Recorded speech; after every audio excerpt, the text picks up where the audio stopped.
बेहाय गोजोन हान्जा सुरनाय हारिमुवारि दिन्थिफुंनाय बेहाय बाहागो लाफैबाय बेखौ बुंनो सानो। डिमाकुसि दख'रा दुलाराय बर' फरायसा आफाद आरो लोगोसेयैनो ओनसोलनि साफ्रोमबो गेदेमा बिथांमोननि मोनसे नाजानायाव दिनै डिमाकुसि रंजालि बैसागु जे माने आफाद बियो 33थि खेबनि थाखाय बे फोरबोखौ फालिदों। बेयाव बाहागो लाफैनो मोनना खोब गोजोननाय मोन्दों। दिनै नैथि साननि माने नैथि हाबाफारि बिथांमोना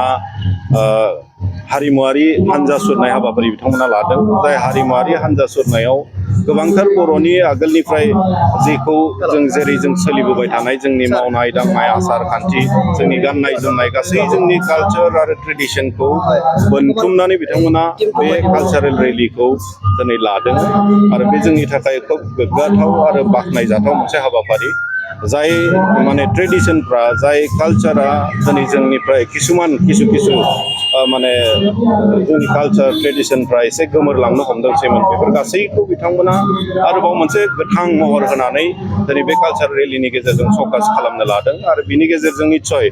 जोंनि गोमोरलांनो हमनाय जिफोर कालचार आसार खान्थि बेफोरो मोनसे गोथां महर मोनफिननानै जायफोरखौ जोंनि आजै आजौ बिथांमोना जोंनो होनानै गालांनाय बेखौ दिनैनि जों फिरिया